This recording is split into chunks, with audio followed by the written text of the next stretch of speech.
नमस्कार साथियों, आप सभी का एक बार फिर से स्वागत है आपके अपने YouTube चैनल पर। हमने जो हरियाणा जीके की प्रीवियस ईयर क्वेश्चनों की यह सीरीज स्टार्ट की थी, यह इसकी क्लास नंबर 20 रहने वाली है। अगर आपने इससे पहले वाली क्लासें नहीं देखी है तो नीचे डिस्क्रिप्शन में लिंक दिया है, वहाँ पर जाकर देख सकते हैं। आज की क्लास में हम बात करेंगे हरियाणा के प्रीवियस ईयर क्वेश्चनों की और जानेंगे कि कौन कौन से इंपॉर्टेंट क्वेश्चन बनते हैं। तो पहले प्रश्न की बात करें तो पूछा है, राज्य सरकार द्वारा ब्लड बैंकों में किसकी जांच अनिवार्य कर दी गई है। यानी ब्लड बैंक जहाँ पर ब्लड डोनेशन किया जाता है वहाँ पर सबसे पहले किस चीज़ जांच की जाती है। तो इसका सही जवाब रहेगा ऑप्शन बी, हेपेटाइटिस बी की जांच की जाती है। तो बी इसका सही जवाब हो जाएगा। वहीं आगे बात करेंगे अगले प्रश्न की। तो अगला प्रश्न है, प्रश्न नंबर 2 है। इसमें पूछा है, ऋतु परिवर्तन व दान का पर्व किसे कहा जाता है। यानी मौसम परिवर्तन व दान का पर्व किस त्यौहार को कहा जाता है। आपके सामने 4 ऑप्शन है और इसका सही जवाब रहेगा option number A, Makar Sankranti को ऋतु परिवर्तन और दान का पर्व कहा जाता है। तो ए इसका सही जवाब हो जाएगा, मकर संक्रांति। वहीं आगे बात करेंगे अगले प्रश्न की। तो अगले प्रश्न में पूछा है, खरखोदा में 1857 की क्रांति का नेतृत्व किसने किया था। खरखोदा में 1857 की क्रांति के नेतृत्व की बात करें तो यह किसके द्वारा किया गया था। आपके सामने 4 ऑप्शन है और इसका सही जवाब होगा option number D, Risaldar Bisarat Ali ने 1857 की क्रांति का विद्रोह का नेतृत्व खरखोदा से किया था। तो डी इसका सही जवाब हो जाएगा, रिसालदार बिसारत अली। आगे बात करेंगे अगले प्रश्न की। तो अगले प्रश्न में पूछा है, 2 मई 1930 को किस आंदोलन में भाग लेने के कारण नेकीराम शर्मा को गिरफ्तार किया था। यानी 2 मई 1930 में कौन से आंदोलन में भाग लेने के कारण नेकीराम शर्मा को गिरफ्तार कर लिया गया था। तो बात करें असहयोग आंदोलन की तो यह 1920 में हुआ था। वहीं भारत छोड़ो आंदोलन की बात करें तो यह 1942 में हुआ था। एक नमक सत्याग्रह आंदोलन है जो कि 1930 में हुआ था। तो इसका जवाब अगर आपको ये तीनों प्रश्न याद है तो इसी से हो जाता। तो इसका सही जवाब होगा ऑप्शन सी, नमक सत्याग्रह आंदोलन के दौरान उन्हें गिरफ्तार कर लिया गया था। तो इसका सही जवाब होगा ऑप्शन सी। आगे बात करेंगे अगले प्रश्न की। तो प्रश्न नंबर 5 में पूछा है, 1857 की क्रांति के समय झज्जर के नवाब कौन थे। तो झज्जर के नवाब की बात करें तो वह कौन थे। आपके सामने 4 ऑप्शन है और इसका सही जवाब होगा ऑप्शन नंबर ए, नवाब अब्दुल रहमान खां, जो कि झज्जर के नवाब थे। तो ए इसका सही जवाब हो जाएगा। वहीं नाहर सिंह की बात करें तो यह वल्लभगढ़ और फरीदाबाद के नवाब थे। यह क्वेश्चन हरियाणा सीटी अभी 2025 में जो एग्ज़ाम हुआ था उसमें पूछा गया था कि नाहर सिंह कौन से स्थान से 1857 की क्रांति का नेतृत्व किया था। तो इसका सही जवाब होगा नाहर सिंह। और इस क्वेश्चन का सही जवाब है झज्जर के नवाब अब्दुल रहमान खान हो जाएंगे। तो ए इसका सही जवाब होगा। वहीं आगे बात करें छठे नंबर क्वेश्चन की। तो इसमें पूछा है, हर्ष का टीला तथा कर्ण का टीला कहाँ पर स्थित है। हर्ष का टीला और कर्ण के टीले की बात करें तो यह हरियाणा के कौन से स्थान पर स्थित है। तो यह हरियाणा के थानेसर में स्थित है, जो कि कुरुक्षेत्र में स्थित हो जाएगा। तो डी इसका सही जवाब होगा। ऑप्शन में कुरुक्षेत्र भी है लेकिन एक पर्टिकुलर स्थान की बात की गई है तो यह थानेसर में हो जाएगा। तो डी इसका सही जवाब होगा, थानेसर। आगे बात करेंगे अगले प्रश्न की। तो अगले प्रश्न में पूछा है, ख्वाजा खिजर खां का मकबरा कहाँ पर स्थित है। ख्वाजा खिजर खां की बात करें तो उनका मकबरा हरियाणा के कौन से ज़िले में स्थित है। आपके सामने 4 ऑप्शन है और इसका सही जवाब होगा ऑप्शन नंबर ए, सोनीपत में ख्वाजा खिजर खां का मकबरा स्थित हो जाएगा। तो ए इसका सही जवाब होगा, सोनीपत। वहीं आगे बात करेंगे अगले प्रश्न की। तो प्रश्न नंबर 8 में पूछा है, हरियाणा की पहली बागवानी यूनिवर्सिटी कहाँ पर स्थापित की गई है। तो पहली बागवानी यूनिवर्सिटी की बात करें तो हरियाणा के कौन से ज़िले में स्थापित की गई है। आपके सामने 4 ऑप्शन है और इसका सही जवाब है ऑप्शन नंबर ए, यानी करनाल में पहली बागवानी यूनिवर्सिटी की स्थापना की गई है। तो ए इसका सही जवाब हो जाएगा, करनाल। चलिए आगे बात करते हैं अगले प्रश्न की। तो देश का पहला नंदघर कहाँ पर स्थापित किया गया है। देश के पहले नंदघर की बात करें तो यह हरियाणा के कौन से स्थान पर किया जाता है। तो आपके सामने 4 ऑप्शन है और इसका सही जवाब होगा ऑप्शन नंबर सी, सोनीपत के हसनपुर में पहला नंदघर स्थापित किया गया है। तो सी इसका सही जवाब हो जाएगा, हसनपुर, जो कि सोनीपत में स्थित है। आगे बात करेंगे अगले प्रश्न की। तो अगला प्रश्न नंबर 10 में पूछा है, महावीर जयंती मनाई जाती है? यानी महावीर जयंती हिंदी वर्ष के अनुसार कौन सी तिथि को बनाई जाती है? आपके सामने 4 ऑप्शन है और इसका सही जवाब है ऑप्शन नंबर डी, चैत्र शुक्ल त्रयोदशी को महावीर जयंती बनाई जाती है। डी इसका सही जवाब हो जाएगा, चैत्र शुक्ल त्रयोदशी। चलिए आगे बात करेंगे अगले प्रश्न की। तो अगले प्रश्न में पूछा है गुरुद्वारा नीम साहिब कहाँ पर अवस्थित है? यानी गुरुद्वारा नीम साहिब हरियाणा के कौन से स्थान पर स्थित है? आपके सामने 4 ऑप्शन है और इसका सही जवाब होगा ऑप्शन नंबर डी, कैथल में गुरुद्वारा नीम साहिब स्थापित है। तो डी इसका सही जवाब हो जाएगा, कैथल। चलिए आगे बात करेंगे अगले प्रश्न की। तो अगले प्रश्न में पूछा है दुख भंजेश्वर मंदिर कहाँ पर स्थित है? तो दुख भंजेश्वर मंदिर की बात करें हरियाणा के कौन से स्थान पर स्थित है? आपके सामने 4 ऑप्शन है और इसका सही जवाब होगा ऑप्शन नंबर डी, दुख भंजेश्वर मंदिर हरियाणा के कुरुक्षेत्र जिले में स्थित है। तो डी इसका सही जवाब हो जाएगा। चलिए आगे बात करेंगे अगले प्रश्न की। प्रश्न नंबर 13 में पूछा है दाऊदी का मंदिर किसकी स्मृति में बनवाया गया था? दाऊदी मंदिर की बात करें तो यह किसकी स्मृति में बनवाया गया था? यानी कौन से भगवान की पूजा की जाती है? आपके सामने 4 ऑप्शन है और इसमें भगवान बलराम की पूजा की जाती है जो कि कृष्ण के भाई थे। तो डी इसका सही जवाब हो जाएगा, भगवान बलराम की यहाँ पर पूजा की जाती है। वहीं आगे बात करेंगे अगले प्रश्न की। तो पूछा है बुढ़िया का रंग महल अवस्थित है? यानी बुढ़िया का रंग महल हरियाणा के कौन से जिले में स्थित है? आपके सामने 4 ऑप्शन है और इसका सही जवाब होगा ऑप्शन नंबर ए, यमुनानगर जिले में बुढ़िया का रंग महल स्थित हो जाएगा। तो ए इसका सही जवाब होगा, यमुनानगर में। वहीं आगे बात करेंगे 15 नंबर क्वेश्चन की। तो इसमें पूछा है हरियाणा के किस नगर को बावड़ियों और तालाबों का शहर कहा जाता है? यानी हरियाणा का ऐसा कौन सा नगर है जिसे बावड़ियों और तालाबों का शहर भी कहा जाता है? आपके सामने 4 ऑप्शन है और इसका सही जवाब होगा ऑप्शन नंबर बी, नारनौल, जो कि महेंद्रगढ़ में स्थित है। इसे बावड़ियों और तालाबों का शहर कहा जाता है। तो बी इसका सही जवाब हो जाएगा, नारनौल। चलिए आगे बात करेंगे अगले प्रश्न की। प्रश्न नंबर 16 में पूछा है राज्य सरकार द्वारा यात्री परिवहन का संपूर्ण राष्ट्रीयकरण कब किया गया था? यानी राष्ट्रीयकरण कब कर दिया गया था यात्री परिवहन का? तो आपके सामने 4 ऑप्शन है और इसका सही जवाब होगा ऑप्शन नंबर ए, वर्ष 1972 को राज्य सरकार द्वारा यात्री परिवहन का राष्ट्रीयकरण कर दिया गया था। तो ए इसका सही जवाब हो जाएगा, वर्ष 1972 में। चलिए आगे बात करेंगे अगले प्रश्न की। तो अगला प्रश्न रहने वाला है प्रश्न नंबर 17 है। इसमें पूछा है soil health and care scheme की शुरुआत कब की गई थी? सोइल हेल्थ केयर स्कीम की बात करें यानी मृदा के स्वास्थ्य की बात करें तो इसकी शुरुआत कब की गई थी?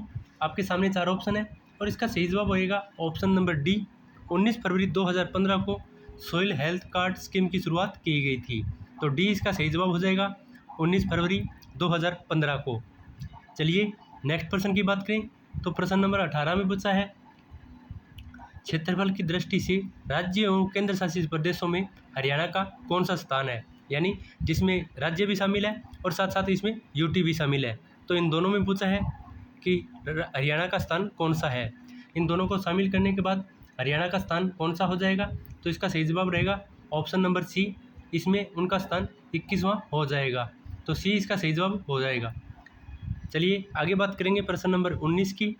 19 की बात करते हैं तो इसमें पूछा गया है राज्य में रेडियो स्टेशन कहाँ पर स्थापित है? यानी हरियाणा के ऐसे कौन कौन से ज़िले हैं जहाँ पर रेडियो स्टेशन की स्थापना की गई है? तो आपके सामने 4 ऑप्शन है और इसका सही जवाब होगा option number A, Rohtak, Hisar और कुरुक्षेत्र में रेडियो स्टेशन की शुरुआत की गई है। और सबसे पहले आकाशवाणी केंद्र की बात करें तो यह भी रोहतक में स्थापित किया गया था। तो ये इसका सही जवाब हो जाएगा, रोहतक, हिसार और कुरुक्षेत्र में रेडियो स्टेशन स्थित है। चलिए आगे बात करेंगे अगले प्रश्न की। तो प्रश्न नंबर 20 में पूछा है यज्ञनिकों की मूर्तियाँ कहाँ से प्राप्त हुई है? यज्ञिनियों की मूर्तियों की बात करें तो हरियाणा के कौन से स्थान से प्राप्त हुई है? आपके सामने 4 ऑप्शन है और इसका सही जवाब रहेगा ऑप्शन नंबर डी, यानी इन तीनों में, पलवल में, बाधस में और हथनी में, इन तीनों से यज्ञ और यज्ञिनियों की मूर्तियाँ प्राप्त हुई है। तो डी इसका सही जवाब हो जाएगा, पलवल, बाधस और हथनी, इन तीनों स्थानों से यह मूर्तियाँ प्राप्त हुई है। चलिए नेक्स्ट प्रश्न की बात कर लेते हैं। तो नेक्स्ट प्रश्न में पूछा है भगत पूर्णमल का मेला गुड़गांव के किस स्थान पर आयोजित किया जाता है? भगत पूर्णिमल की मेले की बात करें तो यह गुड़गांव में कौन से स्थान पर आयोजित होता है? आपके सामने 4 ऑप्शन है और इसका सही जवाब रहेगा ऑप्शन नंबर ए का कासन में। कासन में शायद इसका आयोजन होता है, तो ए इसका सही जवाब हो जाएगा। गुड़गांव के कासन में भगत पूर्णिमल का मेले का आयोजन होता है। चलिए आगे बात करेंगे अगले प्रश्न की। तो प्रश्न नंबर 23 में पूछा है, सॉरी प्रश्न नंबर 22 की बात करें। प्रश्न नंबर 22 शायद 2 बार आ चुका है, 21 और 22। तो 21 की बात कर लेते हैं, तो इसका जवाब भी ए ही रहेगा। चलिए आगे बात करेंगे प्रश्न नंबर 22 की। तो प्रश्न नंबर 22 में पूछा है, महर्षि च्यवन की तपोभूमि महेंद्रगढ़ पर कौन से मेले का आयोजन किया जाता है? तो महर्षि च्यवन की तपोभूमि महेंद्रगढ़ पर कौन से मेले का आयोजन किया जाता है?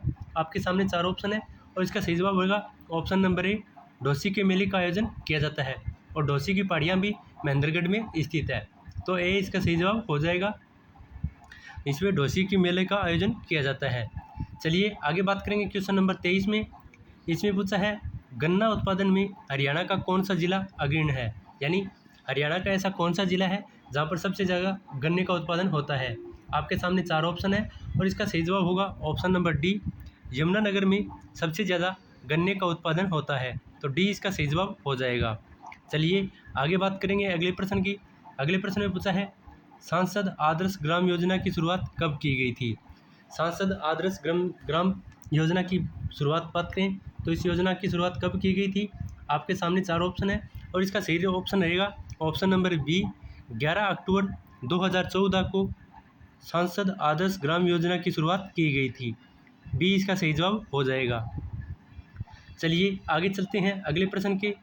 प्रश्न नंबर 25 में पूछा है, हरियाणा में किसानों के लाभार्थ हेतु कृषक उपहार योजना कब शुरू की गई थी?